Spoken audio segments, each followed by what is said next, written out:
E é a partir deste momento que começa a gravar, por isso que eu sempre falo, vamos começar, aí começa a gravação, né, desse nosso estudo.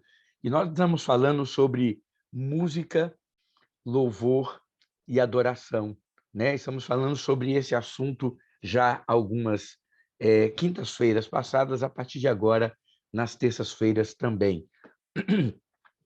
E nós estamos falando, exatamente, falamos sobre o que é adoração, tanto no Antigo Testamento como no Novo Testamento.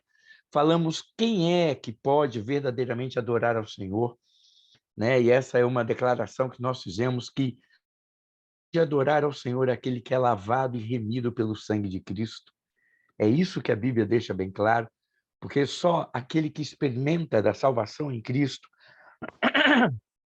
perdão, somente aquele que experimenta da salvação em Cristo, aquele que tem o seu coração lavado, a sua consciência limpa, né, como diz lá em Hebreus, ele pode se aproximar com intrepidez diante do Senhor, pelo sangue do Cordeiro que nos propicia.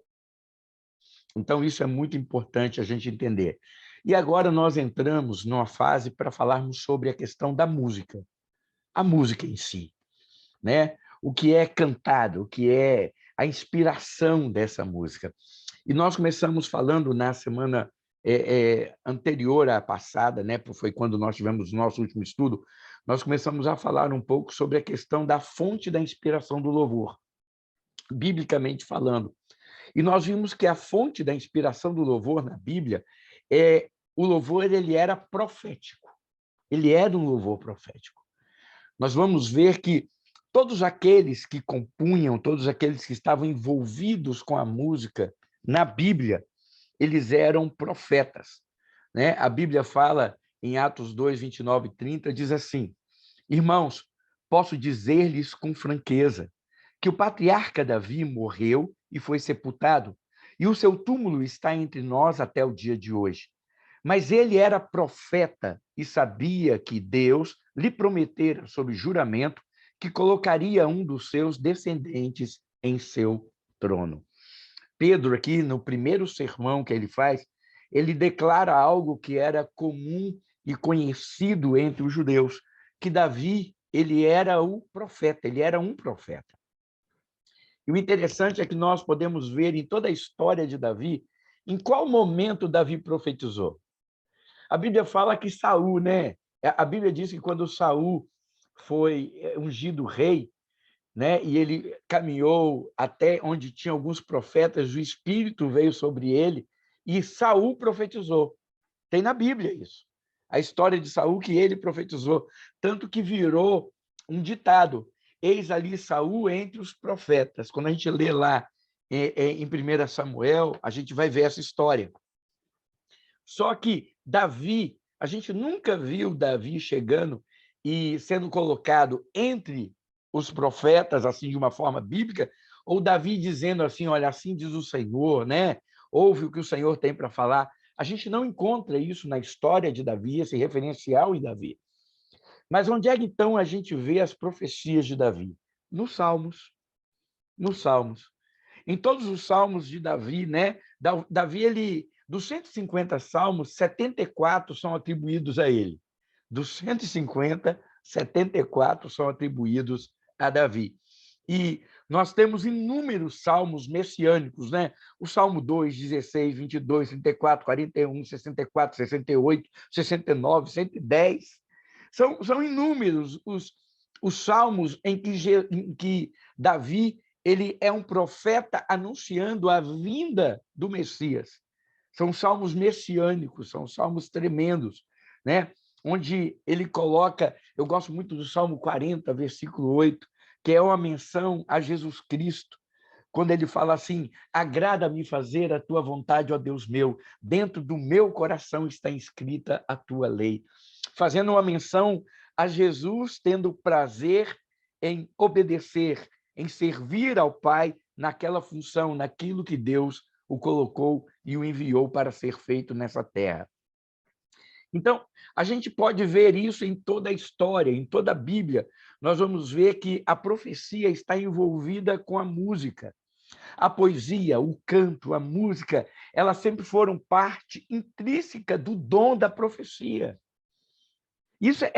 Por que a gente está tratando disso? Sabe por quê? Porque nós queremos ver a diferença, e é bom a gente pensar nisso, a diferença da profundidade das letras, daquilo que se cantava, daquilo que se ministrava sobre o povo, daquilo que muitas vezes é cantado e é falado hoje. Há uma diferença muito grande. Há uma diferença muito grande, né? Não por conta de melodia e tudo, porque é isso que também nós já falamos e vamos ver aqui. Nós não sabemos como é que era qual era o ritmo do Salmo primeiro. Qual era o ritmo? Era um forrozinho? Era um sambinha? Era um rock? Vocês estão entendendo o que eu quero dizer? Nós não sabemos qual era o ritmo. É lógico, os judeus eles tinham uma batida, eles tinham, né, os seus ritmos, mas nós não sabemos o tom, nós não sabemos o ritmo, nós não sabemos de nada. Nenhum dos salmos nós temos como afirmar qual é a melodia que eles cantavam, porque não se preservou essas melodias. Isso é uma verdade. Se perdeu com o passar dos anos, dos séculos. Mas uma coisa que nós sabemos é o seguinte: a letra ficou. A letra ficou. E essa letra, e essas letras hoje dos Salmos, mesmo cantadas em diferentes ritmos, como eu falei aqui, né? Eu brinquei com a questão das nossas melodias, dos nossos ritmos. Se eu cantar o Salmo primeiro em ritmo de forró, se eu cantar o Salmo primeiro em ritmo de samba, se eu cantar o Salmo primeiro em ritmo de bossa nova, se eu cantar... Estão entendendo o que eu quero dizer? Nada disso vai mudar o quê? Aquilo que é o principal, a essência da letra. A essência da letra. O que a letra dos Salmos diz, aquilo que a palavra diz, isso não é mudado pela melodia ou pelo ritmo. Então, isso é muito interessante a gente entender. Abacuque, ele era um cantor e ele, quando ele profetiza, ele usa a música. Né? A gente vê os cânticos de Maria, a gente vê Zacarias, a gente vê Simeão, e é maravilhoso isso. E interessante que nós terminamos falando exatamente aqui em 1 Coríntios, capítulo 14, versículo 15, quando Paulo ele recomenda, tanto em Coríntios como em Efésios, que nós cantemos com espírito e cantemos hinos espirituais. E olha o que ele diz, então, em 1 Coríntios 14, 15. Então, o que farei? Orarei com o espírito, mas também orarei com entendimento. Cantarei com o espírito, mas também cantarei com entendimento. Efésios 5,19, ele fala assim, falando entre si com salmos, hinos e cânticos espirituais, cantando e louvando de coração ao Senhor.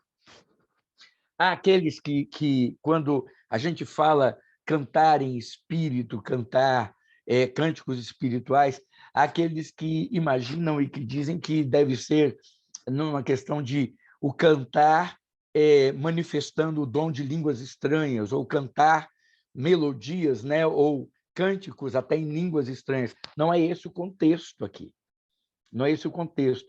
Paulo, quando ele ensina sobre o dom de línguas estranhas, ele fala que aquele que ora em línguas estranhas, ora as grandezas de Deus, ora louvores a Deus. Né? Isso é uma coisa muito interessante a gente entender e pensar. Né? É por isso que há uma diferença entre o dom de línguas e o dom de profecias.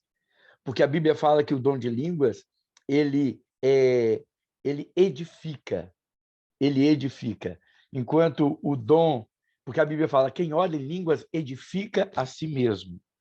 E uma vez que traduzido para a igreja, ele edifica a igreja.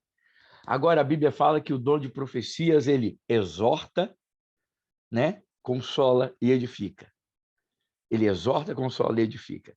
Ou seja, ele tem uma função mais ampla. Então, há uma diferença entre línguas e profecias. E quando a Bíblia fala aqui de cantar cânticos espirituais, ele não está falando em cantar em uma língua, ou uma língua estranha, ou a língua dos anjos, ou um cântico, né, movido pelos os dons carismáticos ou o dom de línguas estranhas, como alguns querem levar a pensar e fazer. O que ele está falando aqui quer dizer cantar hinos que são movidos, que são inspirados pelo Espírito. Alguma coisa que vem do Espírito Santo para o coração das pessoas, né? Isso é claro, isso pode ser algo composto, como pode ser algo espontâneo, porque o salmodiar também é isso. Quando a Bíblia fala que nós salmodiamos ao Senhor, quer dizer que nós cantamos ao Senhor.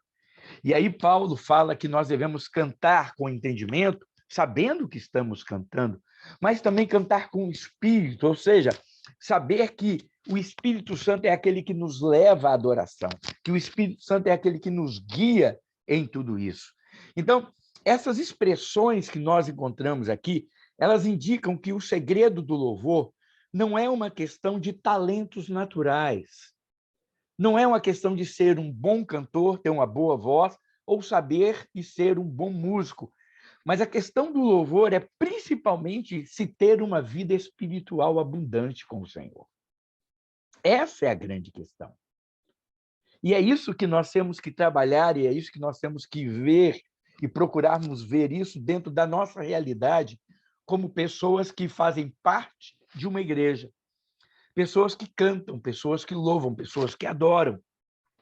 Porque nós falamos que a música, o cantar, o louvor, ela não é a adoração, ela é uma expressão de adoração. Porque quando nós pensamos em o que é adorador, nós vimos isso já lá desde o começo, o adorador é o que serve, o adorador é o que obedece, o adorador é o que se curva, é o que beija, adorador é aquele que se rende. Então, quando nós pensamos na questão de sermos adoradores, nós temos que desvincular, como hoje é muito massacrado em nossa cultura, em nosso meio evangélico, que adoração é música. Ninguém vai poder calar a boca do adorador. Não é que ninguém vai poder fechar a boca ou calar a boca do adorador. Sabe por quê? Porque o mudo também adora. Ou não? Vocês estão entendendo o que eu quero dizer? A gente coloca tão forte essa questão de que ninguém vai fechar a minha boca, a boca do adorador. Irmãos, eu não adoro com o que eu canto, eu adoro com o que eu vivo. Não é o que eu canto que adoro, mas é aquilo que eu vivo, aquilo que eu mostro para os outros, aquilo que eu estou vivendo de vida cristã, de realidade cristã, é que revela a minha vida como um altar, onde Cristo é adorado, onde Cristo está representado. Então, nós precisamos entender isso, nós precisamos, sabe, compreender que nós todos temos uma responsabilidade. A responsabilidade de, na música, se estamos cantando, se estamos envolvidos, se estamos fazendo, eu tenho que ter isso como resultado de uma vida espiritual, e não simplesmente uma técnica. Lembrando, é claro, irmãos, que a Bíblia fala, olha, maldito aquele que faz a obra de Deus relaxadamente. Maldito aquele que faz a obra de Deus relaxadamente. Se você se envolve e você quer ser um músico na igreja, que você seja o melhor músico possível. O melhor músico que você consegue ser. Nem todo mundo vai ser um Beethoven, nem todo mundo vai ser um Chopin, não é verdade? Né? Às vezes vocês vão ser um Elcio, que vai saber tocar um dó, um fá e um ré, né? Então, às vezes você vai saber algumas musiquinhas, mas dentro daquilo que você sabe, faça o seu melhor. É isso que é importante. Agora, nós temos que nos dedicar a isso, nós temos que nos empenhar nisso. E é interessante que a Bíblia, ela é tão... isso é tão forte, irmãos, na Bíblia, e eu realmente gostaria de ressaltar isso em nossos corações, para que a gente entendesse a importância dessa visão profética dentro do louvor, dessa ação profética dentro do louvor, que nós vamos ver o seguinte, que até a ordem dos instrumentos musicais, quando eles foram colocados dentro do culto a Deus, ele não foi feito simplesmente por um maestro, por ele saber o seguinte, olha, aqui ficam as harpas, aqui ficam os tamborins, aqui vai ficar, né, tem os nomes agora que eu esqueci os símbolos, aqui vai ficar isso. Não foi dividido por um maestro.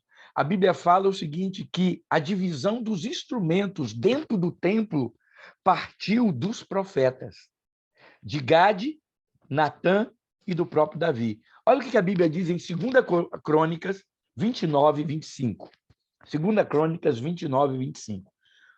O rei, olha que legal, o rei posicionou os levitas no templo do Senhor, com símbolos, liras e harpas, segundo a prescrição de Davi, de Gade, vidente do rei, e do profeta Natã. Isso foi ordenado pelo Senhor por meio dos seus profetas. Não é interessante isso? Ou seja, nós percebemos uma coisa que a questão dos músicos, até a ordem, vamos botar aqui hoje, né, como a gente faz na igreja, a gente coloca a bateria num canto, põe o teclado no outro, põe a guitarra aqui, o baixo acolá, a gente vai botando os instrumentos de sopro, seja o que for, o sax do Guga, a gente vai botando em todas as posições. A Bíblia fala que no templo, até a posição desses instrumentos foi algo que Deus ordenou através dos seus profetas. Ou seja, nada era por um acaso. Nada era por um acaso. O que nos leva a pensar o seguinte, irmãos, quando nós pensamos em música na igreja, nós temos que pensar que esse é um assunto totalmente espiritual. Mas totalmente espiritual. Que tem que estar cercado de oração, que tem que estar cercado de cuidado, que tem que estar cercado de unção do Senhor para fazermos isso. Irmãos, desde que foi dado instrução por meio desses 3 profetas mencionados que eu falei aqui, né? Natã, Gade e o próprio Davi, os músicos, compositores e poetas, eles fizeram parte de um grupo de ministros que serviam na casa de Deus, como ministério. Eles começaram a servir ao Senhor. Irmãos, é tão gostoso isso. No Templo de Salomão tinha música 24 horas por dia. 24 horas. Existia o turno dos cantores, o turno dos músicos. Né? Então, dentro das famílias... Outro termo, eu vou adiantar já esse assunto. Vocês já ouviram falar, nós, os levitas, quando vão cantar, os levitas?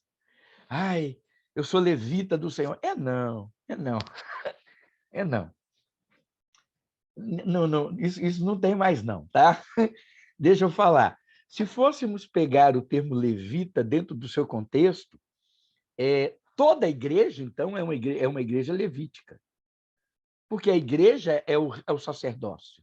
É o sacerdócio. A Bíblia fala que Deus queria fazer...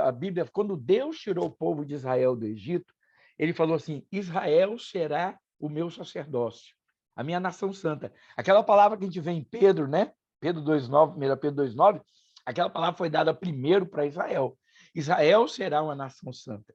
O meu sacerdócio, ou seja, Deus queria que Israel todo fosse sacerdócio dele diante das nações.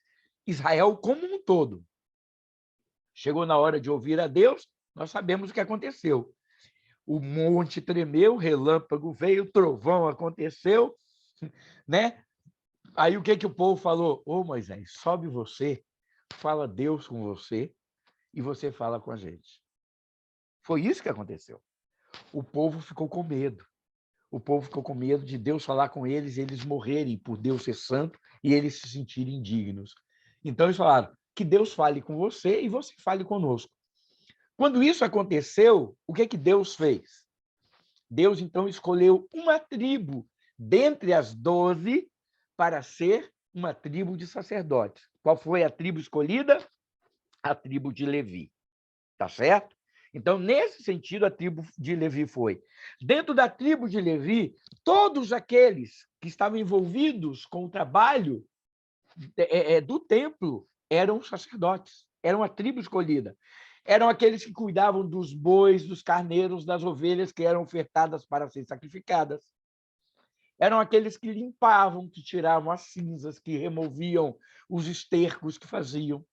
Eram aqueles, a família de Coate, era quem carregava os utensílios do templo nas costas, né? A família de Arão era aquela que tinha o sacerdócio de oferecer holocaustos, de se apresentar diante de Deus.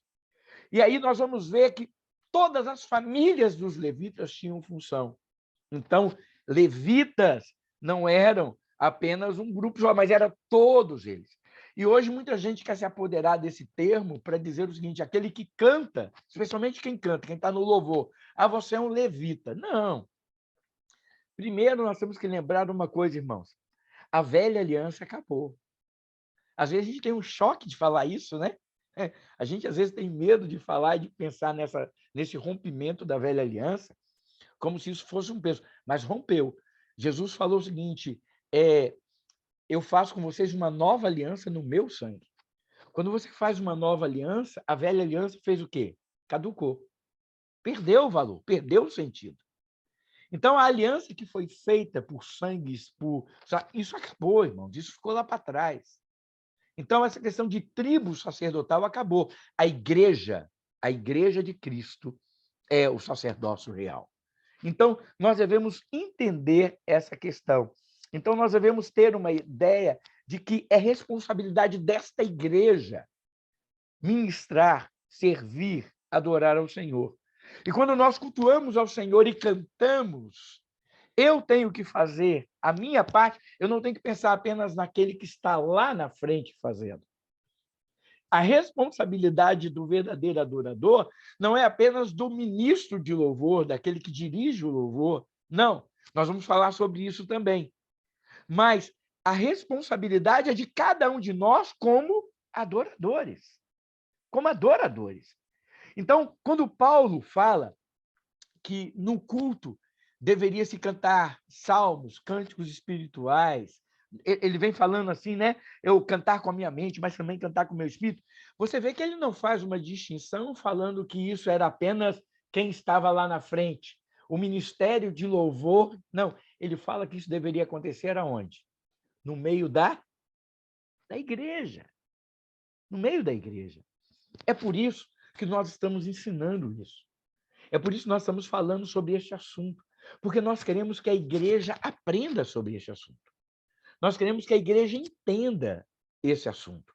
Entenda que a responsabilidade de ser um verdadeiro adorador e de ter essa comunhão com o Senhor de forma íntima, de forma completa, de forma total, e de ser inspirado pelo Senhor, não é algo apenas de quem está lá cantando, de quem está lá ministrando, de quem está tocando, mas é algo que todos nós devemos fazer.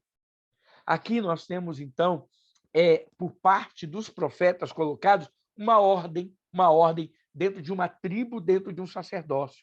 E eles, então, cuidavam disso. E nós vemos o seguinte, que é muito importante para nós, nos dias de hoje, vermos que a iniciativa de ter música no culto, isso é muito importante para nós hoje, a iniciativa de ter música no culto não é tomada simplesmente por uma questão de entretenimento ou uma questão artística. A música no culto é uma ordem profética. Não é interessante isso? Nós não temos música, irmãos, para entreter na igreja. A ordem de ter louvor, de ter música na igreja durante o culto, não é uma questão simplesmente de foram artistas que tomaram essa decisão, isso é para preencher o tempo, para, né, levar as pessoas. Não, irmãos. A ordem de termos música na igreja é uma ordem profética. É uma ordem profética. Porque a Bíblia fala que Deus habita no meio dos louvores. Deus habita no meio dos louvores. Então, nós temos que compreender isso tudo.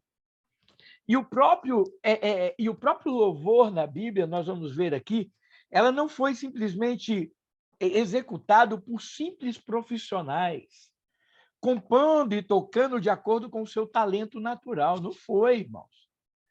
Não foi porque um Jimi Hendrix era um exímio guitarrista que ele podia chegar na igreja e tocar. Não é isso, irmãos. Não é porque um cara tem uma voz linda, vamos usar alguns aqui, como um Pavarotti, como né? Eu gosto de tenor, por isso que eu citei aqui, né? Plácido Domingos, né? Andrea Bocelli, homens que têm vozes lindas, mulheres que têm vozes maravilhosas, que nós podemos citar aos montes. Não é porque eles têm essas vozes lindas e maravilhosas que eles estão aptos para ministrarem louvor, para... Por quê? Porque o louvor é muito mais do que uma mera exibição de musicalidade ou de talento vocal. O louvor é muito mais do que isso. O que, lamentavelmente, nós estamos vendo acontecer com frequência hoje. O que, lamentavelmente, nós estamos vendo acontecendo com frequência hoje.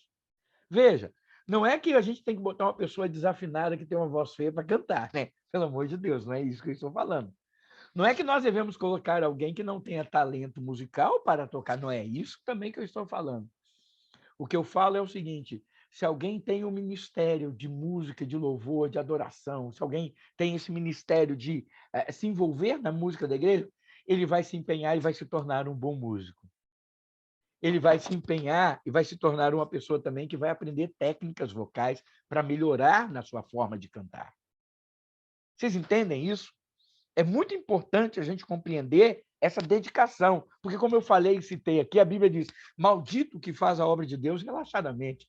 Então, alguém que se envolve em qualquer tipo de ministério não pode fazer de qualquer forma, não pode fazer de qualquer jeito. Então, nós temos que saber que, ao fazermos isso, nós temos que nos empenhar. E o que chama muito a atenção da gente na Bíblia é que o movimento dentro do reino davídico... Por que eu estou colocando o reino davídico? O louvor aconteceu antes? Acontecia. Você vê que Miriam dançou e tamboriolou lá, né? Na travessia do mar. Nós temos o Salmo 90, que é um salmo de Moisés. Moisés compôs um cântico também, né? Aquele que ensina-me a ter um coração sábio, né? Olha que coisa linda. Então, nós temos que entender que a música não é só no tempo de Davi, mas no reino davídico, né? Nós vemos que isso tomou forma, isso se tornou uma coisa instituída dentro do culto, dentro da adoração, dentro do louvor que era prestado ao Senhor. E nós vemos, então, que todos os dirigentes, irmãos, olha, todos os dirigentes de louvor, eles eram também videntes, profetas e levitas. Ou seja, eles eram pessoas com quem Deus falava, eles eram pessoas quem Deus usava, eles eram pessoas que se separavam para fazer. Quando a gente fala aqui levitas, eu estou usando o termo levita aqui, não no sentido de uma tribo somente, naquela época era, mas por quê? Para dar o sentido de consagração, para dar o sentido de que eles se separaram para fazer aquilo para o Senhor. Eles queriam servir ao Senhor daquela forma, né? Os últimos, né, quando a gente fala dos levitas, eles eram separados para Deus e exclusivamente para o serviço. Então, olha só, isso demonstra, amados, para cada um de nós, um cuidado que havia de não depender de um profissionalismo secular. Hoje nós temos um problema muito sério. Hoje nós temos em muitas igrejas um profissionalismo secular no louvor, no ministério de música da igreja, né? Nós temos assim aquele profissionalismo secular. Veja bem, eu não tenho, de verdade, eu não acho errado uma pessoa receber oferta ou receber o ganho dele para ele tocar na igreja, se ele vive daquilo, se é uma forma de abençoar, não há problema com isso. Não é isso que eu estou falando. Quando eu falo aqui de profissionalismo secular, quer dizer o seguinte: a pessoa que simplesmente ela não tem nada de cristã, mas ela é uma boa música, então ela pode vir tocar, ela pode se envolver e tocar. Esse é um cuidado, por exemplo, no nosso Ministério de Louvor, da nossa igreja, nós estamos tentando, nós estamos começando, nós estamos galgando, nós estamos aprendendo, nós estamos tratando de algumas coisas. E um dos nossos alvos é o quê? É que toda pessoa que quer fazer parte, a gente quer que as pessoas façam parte do Ministério de Louvor, se tem esse chamado, se tem essa vontade. Mas nós queremos que essas pessoas façam parte da vida da igreja. que elas estejam ali, conhecendo um ao outro, participando com o outro, estando presente dentro da realidade da igreja. Por quê? Porque não basta apenas chegar na igreja e ser um profissional. Você entendeu? É essa a questão. Não basta chegar na igreja e cantar bem, não basta chegar na igreja e tocar bem. Não, as pessoas têm que estar envolvidas nisso, sabe? É interessante que não havia, irmãos, no tempo de Davi, nenhum interesse em buscar inspiração em música e melodia profana, em música que não era de Deus. Deus dava tudo. Sabe, eu tenho um problema, irmãos. Eu quero confessar para vocês, eu tenho um problema muito sério, onde as pessoas pegam uma melodia, né? Mundana e põe uma letra cristã dentro. Você entendeu? Faz aquela... É como se fosse uma versão. Eu não gosto, não. Porque eu acredito que o nosso Deus ele é tão bom, irmãos, que ele é capaz de dar letra e música. Eu acredito que Deus, o Espírito Santo inspira para dar letra e música. E não somente uma coisa que você vai juntar a outra. Então, são essas coisas, irmãos, que nós devemos entender. Então, quando a gente vai para a Bíblia, a gente vê uma coisa, é que os dirigentes musicais que Deus chamou, todos eles eram profetas, todos eles eram videntes, todos eles se consagraram para isso.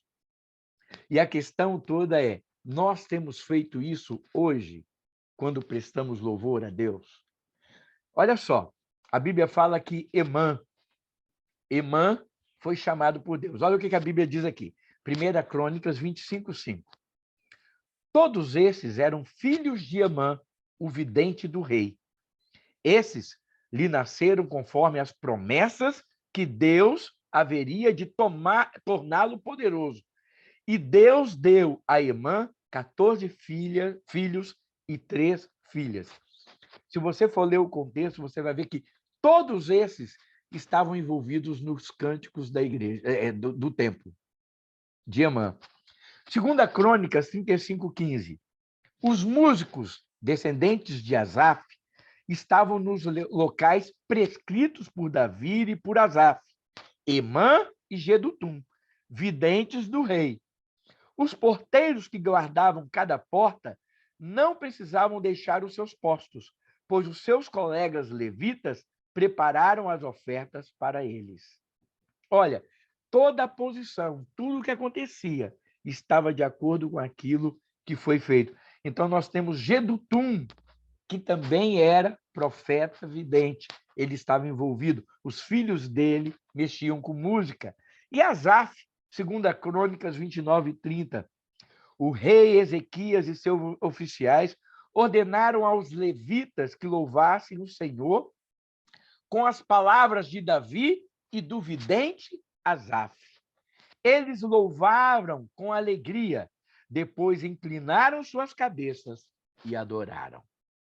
Eles louvaram com alegria, depois inclinaram suas cabeças e adoraram. Então, irmãos, nós temos muito a dizer sobre isso, muito a pensar sobre isso. Então, nós podemos ver o seguinte, para a gente encerrar esse pensamento, para eu abrir, para a gente poder falar. Não somente as letras que eles cantavam, mas também as melodias, os arranjos, tudo foi composto por inspiração profética. Era algo vindo de Deus. A Bíblia diz em 1 Crônicas 25, 1 e 3. Eles profetizaram com harpas, alaúdes e símbolos, em ações de graças e louvores ao Senhor. Então, a grande questão que eu pergunto hoje é, irmãos, nossas letras, nossas melodias, nossos arranjos, eles são inspirados por Deus? Ou são algo totalmente humano para se vender, para se tornar, para fazer algo comercial, algo que agrade as pessoas? Aí você fala assim, ai, pastor, agora você complicou. Como é que a gente vai saber disso? Como é que a gente vai saber disso? Primeiro, irmãos, A Bíblia fala que nós temos o Espírito Santo de Deus, não fala? E o Espírito testifica ao nosso espírito. Então, nós devemos entender isso. Nós temos que ter uma testificação espiritual com aquilo que nós estamos cantando. Segundo, nós não podemos cantar algo que não seja bíblico. Irmãos, esse é um dos maiores erros que nós temos hoje diante da palavra. Nós cantamos muitas inverdades bíblicas. Inverdades bíblicas. Mesmo quando citamos a Bíblia, cantamos coisas que não estão na Bíblia. Quer ver um exemplo claro disso? E que no Santo dos Santos a fumaça me encobre. Mentira, isso não está na Bíblia. No Santo dos Santos só tinha a Arca da Aliança. Não tinha incensário, não tinha nada. Aí a pessoa pode falar assim, mas a fumaça é a presença de Deus. Não, não, não, não, não. A Bíblia não fala que no Santo dos Santos a fumaça estava, em nenhum lugar. A Bíblia fala que quando o povo consagrou o templo, aí a nuvem desceu e o povo não aguentou ficar nem lá dentro. Então, às vezes nós temos... Eu só estou dando um exemplo bíblico, teológico, de letra, que às vezes nós cantamos e não nos apercebemos. Agora, por que a gente não se apercebe? Sabe por quê, irmãos? Porque nós conhecemos pouco Bíblia. Nós conhecemos pouco Bíblia. E é por isso que aquilo que as pessoas cantam, às vezes, nós gostamos muito, nós recebemos de bom grado, de braços abertos. Por quê? Porque a letra nos emociona, a melodia mexe conosco, mas nós não paramos nem para pensar no que estamos cantando. Essa é uma responsabilidade minha e sua. Minha e sua. Por quê? Porque aquilo que eu ofereço a Deus tem que ser algo correto, algo que Deus mereça ser e receber. Aí você fala, mas a culpa não é minha. É sim, todos nós somos responsáveis diante de Deus.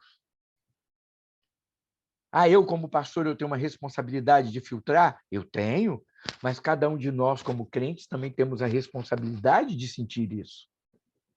Cada um de nós temos que saber se aquilo que eu estou cantando testifica com o meu espírito ou não. Olha como é que a coisa vai apertando, olha como é que a coisa vai ficando... Sabe por quê, irmãos? Porque louvor e adoração, como eu falei, não é algo apenas de um grupo, não é algo apenas de um ministério da igreja. O ministério tem essa função, tem essa responsabilidade. Mas louvor e adoração hoje é responsabilidade de todos nós. Porque, como eu falei, hoje não há uma classe de levitas. Hoje todos nós somos sacerdócio real, nação santa. Povo de propriedade exclusiva de Deus. Eu vou parar por aqui, para que a gente possa abrir para perguntas, comentários, acréscimos. E no próximo estudo que eu vou dar, nós vamos falar sobre liberdade e disciplina dentro do louvor. Liberdade e disciplina dentro do louvor. Mas, irmãos, que a gente pense sobre isso, que tudo que eles faziam era algo que profetizava, que trazia algo de Deus. Esse é o louvor que Deus espera. Essa é a adoração que Deus quer, em espírito e em verdade. Aberto aí para discussões, para falas, para perguntas, acréscimos, fique à vontade. Quem quiser pode, por favor, é só tirar o mute e falar. A gente vai vendo aqui. Alguém? Olha, mais um de cada vez, tá? Quando todo mundo quer falar junto, igual vocês querem agora, eu fico perdidinho aqui para saber quem é que a gente vai dar oportunidade.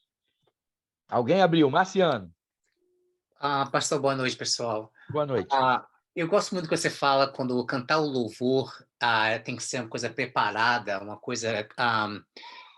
o louvor tem que ser, como eu falei em outras reuniões, ela tem que sair da boca das pessoas para tocar o coração de outro irmão da igreja.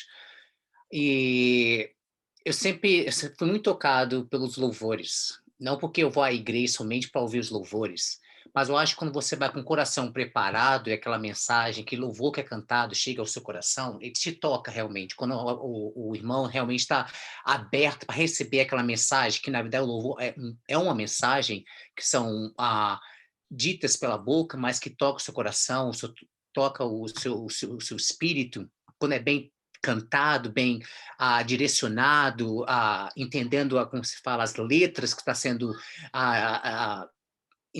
cantado ali, entendeu? Então, sempre, o louvor sempre me tocou muito, entendeu? E como você mesmo na sua pergunta, você disse que se o louvor venha de Deus, que é Deus que dá esse louvor para cantar, entendeu? Eu acredito que sim. Eu acho que tem muitas pessoas hoje em dia louvando, como você falou, trocando letras de músicas mundanas, colocar o louvor ali em cima, trocar uma letra com uma coisa com a outra. Eu acho que isso chega até a ser um desrespeito às pessoas que, às vezes, como a gente fala, você mesmo tocou na Bíblia, que os louvores são cantados, foram criados para tocar almas, entendeu? Então, essa coisa tem que ser coisas bem preparadas, bem dirigidas, bem saber o que está cantando, na verdade. Essa é a minha opinião. Tudo isso que você fala, Marciano, redunda numa coisa: a responsabilidade de quem se envolve nisso. É uma responsabilidade muito grande. E muito mais do que uma responsabilidade artística. É isso que eu quero enfatizar. Muito mais do que uma responsabilidade artística, ou seja, o talento musical, o talento vocal. É uma responsabilidade espiritual. Essa deve dominar em primeiro lugar. E é aí que as coisas começam a apertar. Por quê? Se tem uma classe que a gente vê que, às vezes, não se envolve muito com a vida espiritual da igreja, sempre foi assim, né? Louvor. Toca, na hora da mensagem, desaparece. Eu já tive na igreja isso, irmãos. Eu já tive na igreja o pessoal que tocava, você pregava. Aí, no final do culto, você queria tocar mais uma música, você pedia para o pessoal voltar, você não sabia onde é que tinha música, eles tinham subido da igreja, estava lá para cima, você entendeu? Estava no segundo andar da igreja, batendo papo. Aí você viu o pessoal saindo, correndo, tipo assim. O cara chegava na igreja. Isso acontece. Isso é sério. Isso vocês sabem que é mais normal isso do que a gente pensa. Então, isso é muito sério. Mas aí, vamos lá. Alguém mais quer falar alguma coisa? Eu quero. Pode falar, Daniela. Eu penso, pastor, que a música em si, ela nos permite exultar, engrandecer e adorar o nome do Senhor. O Salmo 98 diz assim: aclamem ao Senhor todos os habitantes da terra. Louvem-no com cânticos de alegria, ao som de músicas. Ofereçam músicas ao Senhor com harpa, som, canções, cornetas, sons de trombetas. Exulte diante do Senhor, o Rei. Ressoe o mar e tudo que nele existe, o mundo e os seus habitantes. Batam palmas os rios. Juntos cantem de alegria. Cantem diante do Senhor, porque ele vem julgar a terra, julgará o mundo com justiça e o povo com retidão. Então, a Bíblia nos diz para cantar ao Senhor e para cantar um novo cântico, né? Porque o nosso Deus fez coisas maravilhosas. Então, assim, a música, ela é um dom dado por Deus e é uma maneira que a gente manifesta a nossa gratidão a Ele, né? Então, é importante ressaltar isso que o pastor falou. Prestar atenção no que a gente canta, né? Prestar atenção no que a gente canta, prestar atenção nos louvores que nós damos a Deus, que nem quando a gente dobra o nosso joelho para orar, e a gente começa a falar pelo Espírito Santo, porque a gente não sabe orar como convém, e às vezes, né? E a música é assim, o Senhor, ele é Deus e ele dá o dom a certas pessoas, né, para escrever, e tudo eu penso que tem que ser conforme a Bíblia, né? É isso que eu penso. Olha, eu concordo plenamente com você. Você falando aí o Salmo 98, eu estava lembrando do Salmo 150, que termina assim, né? O último versículo do livro de Salmos. Todo ser que respira, louve ao Senhor. Todo ser que respira, louve ao Senhor. Não fala só dos homens, né? Todo ser. Ou seja, tudo que Deus criou, né? Louve ao Senhor. Então, é fantástico isso. E sabe, a gente que, infelizmente, no sentido de conhecer coisas ruins, quando a gente se envolve no meio evangélico, a gente começa a conhecer coisas que a gente não gostaria de conhecer. Por exemplo, tem uma gravadora famosa, muito famosa entre os crentes, onde um dos principais compositores deles é um cara que fica no bar tomando cerveja, e aí mandam os cantores para lá e ele pergunta qual é o estilo que você gosta. Mais lento? Mais... Você entendeu? Porque ele é um cara muito criativo e ele faz letra. Isso acontece, gente. Eu estou falando de pessoas que viram isso, que viveram isso, que estiveram ali.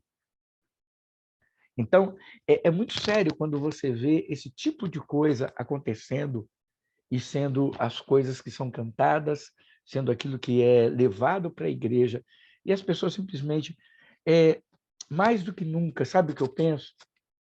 Nós precisamos, irmãos, buscar a Deus de uma maneira tal a termos discernimento daquilo que vamos cantar e o que vamos cantar, e até de quem vamos cantar. Porque, como eu estou falando, o Espírito fala, amém, irmãos? Eu acredito nisso. Eu acredito nisso. Para mim, o Espírito Santo fala. E a gente tem que ouvir. A gente tem que ouvir. Então, a gente tem que buscar isso de uma maneira realmente muito séria, com muito cuidado, com muito carinho. Cada um de nós. Isso não é responsabilidade. Claro, pesa sobre nós, que somos líderes, pesa sobre nós o ministério de louvor, pesa. Mas pesa também sobre nós como crentes. Por quê? Porque não adianta eu não cantar na igreja, mas ser aquilo que me acompanha durante o dia todo na minha casa. Ser aquilo que alimenta a minha alma no meu carro. Vocês estão entendendo o que eu quero dizer? Quando eu falo de adoração. E aí depois eu vou falar sobre um outro assunto, sobre música que não é cristã, música secular, né? Para mim tem uma diferença entre uma coisa ou outra. Então, a gente tem que entender que é nossa responsabilidade pensarmos sobre tudo isso. Viu? Mas eu concordo plenamente com você, viu, Daniela? Mais alguém quer falar alguma coisa? Boa noite, pastor. Boa noite, Boa noite, irmãos. Odaí. Diretamente de Massachusetts, acompanhando vocês aí em Minneapolis, Minnesota. Maravilha. Deus Seja abençoe. bem-vindo. Um tema assim maravilhoso. Eu gosto também de louvor. Eu sou bom para tocar, só tocar no instrumento só e abençoar. Tá certo. Mas assim, eu vejo como uma grande responsabilidade de quem está ali ministrando louvor. O Salmo 71:8 ele fala: os meus lábios estão cheios do teu louvor e da tua glória continuamente. Então, o louvor, eu sempre falo, o louvor, o culto começa na minha casa, toda a preparação, para irmos na casa do Senhor somente para agradecer. Então, há um peso, há uma responsabilidade muito grande para quem está ministrando o louvor, quer dizer, os seus lábios, né? A boca fala que o coração está cheio, né? Então, o que que nós estamos ministrando realmente, a expectativa, né? Qual é a expectativa da igreja? Se a expectativa é de adorar, de agradecer a Deus, vai ser abençoado. Mas se a expectativa está no músico, está no instrumento, certamente vai se frustrar. Eu escrevi até aqui, em toda adoração deve haver louvor, mas nem sempre há adoração em todo louvor. Então, que também nós possamos orar para os ministros de louvor, os louvores, instrumentista, quem toca a bateria, quem toca um baixo, seja o que for, nós temos que orar. É muito comum mesmo, pastor. Em São Paulo, a gente sempre olhava assim, acabou o culto, cadê as músicas? Sumiu, e a igreja toda fica olhando, você vê como que o espelho, a responsabilidade que o músico tem, o adorador, aquele que está ali. Porque todos nós somos adoradores, vamos adoramos o Senhor, mas as pessoas que estão de frente, Sim. ministrando louvor, têm uma responsabilidade muito grande com a igreja. Então é importante que nós possamos orar para esses irmãos, para esses jovens, para aquele que tem um chamado de estar utilizando o instrumento através de cordas vocais, através da sua voz, de alguma forma, está ali criando aquele momento importante para a igreja. É uma benção. Que Deus abençoe a todos, pastor. Um tema Amém. maravilhoso. Amém. Seja bem-vindo, Odaí. Prazer ter você, viu? Amém. Obrigado. Eu tinha um professor no seminário, ele falava o seguinte: todo pastor tem que saber dar um dó e um fá. Aí você perguntava, por que o pastor tem que saber dar um dó e um fá? Ele falou assim, porque quando baixar a síndrome de Lúcifer nos músicos, porque vai baixar a síndrome de Lúcifer nos músicos, o pastor colocar os músicos no seu lugar, no sentido de falar, olha, você não é isso que você está pensando, não. Lúcifer era músico, né, gente? A Bíblia fala que Lúcifer era músico. Então, é interessante que quando a gente fala síndrome de Lúcifer, qual foi o pecado de Lúcifer? Orgulho. Rapaz, vamos falar uma verdade. Entenda agora, viu, Guga, por favor. Guga é o nosso músico, né? O Samuel, que também canta divinamente. Que tem músico, irmãos, que a soberba é incrível.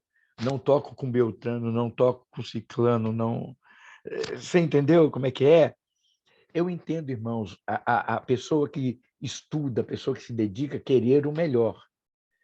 Mas o fato de querer o melhor não te dá direito de menosprezar aquele que está começando. Porque senão o que seria de nós diante de Jesus? Ele é o nosso exemplo, né? Então, realmente, o orgulho às vezes toma... Sabe, às vezes na igreja, irmãos, parece que o músico faz o favor de tocar. Às vezes a gente sente assim, o músico ele faz o favor de compartilhar o talento dele com o resto dos pobres mortais que ali estão. E ele precisa entender, na verdade, irmãos, que ele é mais do que bem-aventurado por poder tocar na casa do Senhor. Na verdade, ele é que deveria agradecer pelo privilégio de cantar e de entoar louvores ao Senhor. Eu, irmãos, como pregador, eu faço isso até hoje. Eu não sou merecedor. Eu não sou. Eu sempre falo, por mais que eu faça para Deus, eu sou sempre devedor. Por quê? Porque eu não merecia. Eu não merecia ser chamado, eu não merecia estar onde eu estou. É Deus na sua graça e na sua misericórdia. Então, isso é muito forte dentro da música, né? Aí eu vou fazer o favor de tocar. Não, irmãos. É uma honra. É uma honra para nós tocarmos na igreja, cantarmos na igreja. Então, essa mentalidade começa aí. Aí, vamos só tirar um pouquinho do âmbito dos ministros de louvor e trazer para o âmbito de igreja. É um privilégio para nós cantarmos ao Senhor, louvarmos ao Senhor. Aí você vai para a igreja, o pessoal fica cantando com má vontade. Já percebeu isso também? Quem está na frente ministrando, às vezes sente isso. Você está lá ministrando, cara, você tem que quase que arrastar as pessoas. Vai bater palma, vai cantar, o cara não abre nem a boca. Pelo amor de Deus, irmãos. É um privilégio. É um privilégio. Alegrei-me quando me disseram, vamos à casa do Senhor. Vamos fazer o quê na casa do Senhor? Então é por aí. Irmãos, deu o nosso horário, nós vamos ter que orar encerrando. Olha só, semana que vem, o Samuel, provavelmente, o alvo é que a gente faça uma rotação.